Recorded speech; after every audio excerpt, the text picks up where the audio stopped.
اور اب مدنی خبروں کی تفصیل۔ پوچھا لگانے اور روٹی پکانے کی نیتیں بتائیں شیخ طریقت امیر اہل سنت دامت برکاتہم العالیہ نے۔ مدنی چینل کے ناظرین، اب گویا رہ کیا گیا؟ کیا آپ نے اس قسم کی مبارک انفرادیت کہیں دیکھی؟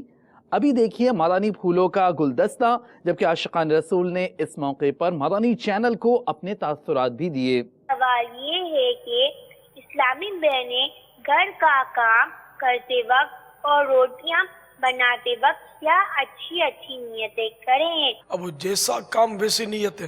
مثلا روٹی پکاتے ہوئے یہ بھی نیت ہو سکتی ہے کہ بسم اللہ پڑھ کے اور اسراف سے بچتے ہوئے روٹی پکاؤں گی۔ اسراف تو پکانے میں بھی ہوتا ہے، کھانے میں بھی ہوتا ہے، کھانے کے بعد بچانے میں بھی ہوتا ہے۔ ضرورت کے مطابق پکاؤں گی، اور اب اگر بچوں کے ابو نے حکم دیا روٹی پکانے کا تو ان کا دل خوش کروں گی، بچوں کی خدمت کروں گی وغیرہ۔ موقع کی مناسبت سے اچھی نیتیں کی جا سکتی ہیں۔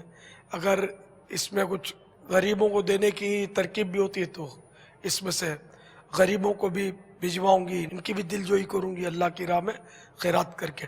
تو نیتیں ہوں گی تو ثواب ملیں گے، اور جتنی اچھی نیتیں زیادہ اتنا ثواب، لیکن نیت کا موقع ہونا چاہیے۔ اچھی نیت تو لیکن موقع محل کے اعتبار سے ہو۔ اس طرح دیگر کام جیسے جھاڑو لگایا، پوچھا لگایا، تو اس میں سنت تنظیف یعنی صفائی کی سنت پر عمل کروں گی، یہ نیت ہو سکتی ہے۔ اسی طرح برتن دھونے، کپڑے دھونے وغیرہ میں بھی موقع کی مناسبت سے نیتیں کی جا سکتی ہیں۔ پیارے باپا جان، روٹی کے بارے میں آپ نے فرمایا تھا کہ بکری کو دینی چاہیے، اگر چاول بچے تو کس کو دیں؟ اب وہ چاول بچ گئے تو پھر پوچھیں گے سالن بچ گئے تو کیا کریں؟ چاول بچ جائے، سالن بچ جائے تو فریج ہے گی نہیں گھر میں، اس میں رکھ دیں، دوبارہ گرم کر کے کھا لیں۔ روٹی بھی دوبارہ کام آ جاتی ہے، اس کا سرید بن سکتا ہے۔ تو اگر یہ روٹی تو چلو کھلا دی بکری کو، تو چاول کے دانے کھلا دیں مرغی کو۔ باقی چھتوں پہ ڈالنے سے میرا تجربہ یہ ہے کہ پرندے نہیں کھاتے، کیونکہ وہ میں نے دیکھے وہ سوکھے سوکھے وہ پڑے ہوتے ہیں، اس کا مطلب پرندے کچا اناج کھاتے ہیں۔ مرغی غالباً چاول کھا جاتی ہے، مرغی تلاش کریں، اس کو کھلائیں۔ یہاں آ کر مدنی بہاریں دیکھ کر بہت دل خوش ہوا ہے۔ اللہ تعالیٰ دعوت اسلامی کو دن دگنی رات چوگنی ترقی عطا فرمائے۔ یہاں آ کر نماز سیکھی، پہلے ہی پڑھتا نماز، کافی پڑھتا، روزے بھی رکھتا ہے، پر صحیح طریقے آتا نہیں۔ ہمیں اچھی تربیت دے رہے ہیں، مدنی قافلے میں جانے کی تربیت دے رہے ہیں۔ ہم یہاں آ کے سب کچھ سیکھ رہے ہیں۔ دلی خواہش تھی کہ فیضان مدینہ میں آ کر رمضان کے روزے رکھوں، اور انشاءاللہ وہ میری دلی خواہش پوری ہو گئی۔ انشاءاللہ یہاں پر بہت کچھ سیکھنے کو مل رہا ہے، علم دین، نمازوں کا طریقہ، وضو کا طریقہ۔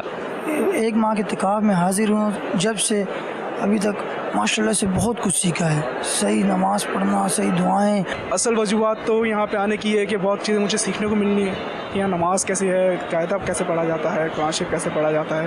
اس کے علاوہ میں ینگسٹر کے لیے ایک پیغام یہ دینا چاہتا ہوں کہ جو بھی ینگسٹر ہیں وہ ٹائم نکال کے ضرور آئیں۔ جتنے بھی اعتکاف کرنے والے آئے ہیں میرے بھائی، میں ان سب سے یہی کہتا ہوں کہ پلیز مدنی مذاکرات سنیں، اٹینڈ کریں اس کو، بالکل ادب سے مدنی مذاکرہ اٹینڈ کریں۔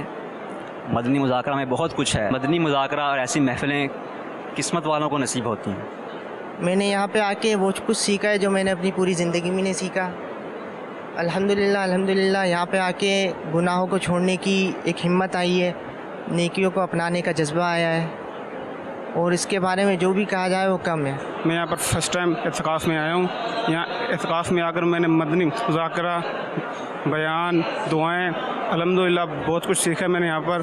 اور جو میری پچھلی 30 سال کی زندگی تھی وہ بے فضول تھی، جو میں نے یہاں کر دیکھی ہے۔ اصل زندگی تو یہاں سے شروع ہوتی ہے۔